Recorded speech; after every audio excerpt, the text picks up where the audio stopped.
തിരക്കുള്ള സമയത്ത് സ്വകാര്യ ബസ്സുകൾ ടൗണിൽ ഏറെ നേരം നിർത്തിയിട്ടുന്നതാണ് ഉപ്പുതറ ടൗണിലെ ഗതാഗതക്കുരുക്കിന് ഒരു പ്രധാന കാരണം.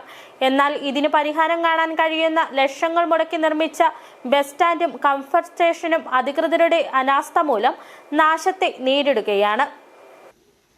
ഉപ്പുതറ ഗ്രാമപഞ്ചായത്തിലെ മേച്ചേരിക്കടയിൽ വർഷങ്ങൾക്ക് മുമ്പ് പണി കഴിപ്പിച്ച ബസ് സ്റ്റാൻഡും കംഫർട്ട് സ്റ്റേഷനും ഉപയോഗശൂന്യമായി കിടക്കുകയാണ്.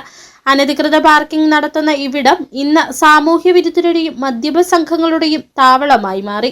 ടൗണിൽ നിന്നും 1 കിലോമീറ്റർ ദൂരെയാണ് കംഫർട്ട് സ്റ്റേഷൻ സ്ഥിതി ചെയ്യുന്നത്. ഇവിടെ എത്തി പ്രാഥമിക ആവശ്യങ്ങൾ നിർവഹിക്കണമെങ്കിൽ നാട്ടുകാർ ഓട്ടോ വിളിച്ചു പോകേണ്ട അവസ്ഥയുമുണ്ട്. ഈ ഭൂമി എടുത്തതിന് ശേഷം ഇവിടെ ഇപ്പോൾ നിരവധിയായിട്ടുള്ള വാഹനങ്ങൾ അനധികൃതമായി വന്ന് കയറി പോകുന്നുണ്ട്.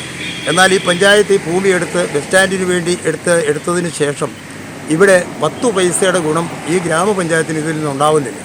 രണ്ടാമത് ഉപ്പുതറയെ സംബന്ധിച്ചിടത്തോളം ടൗണിൽ ഭയങ്കരമായിട്ടുള്ള ഗതാഗത കുരുക്കുണ്ട്.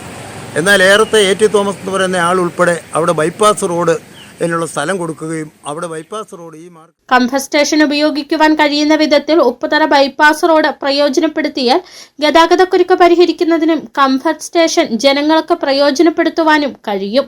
ഭരണസമിതി അംഗങ്ങൾ തമ്മിലുള്ള വിഴുപ്പലക്കൽ തുടരുമ്പോൾ പഞ്ചായത്ത് അനാസ്ഥ കാരണം നശിക്കുന്ന നാടിന്റെ പുരോഗതി വീണ്ടെടുക്കാൻ നടപടി സ്വീകരിക്കണമെന്നാണ് നാട്ടുകാരുടെ ആവശ്യം. City vision, Upputhara.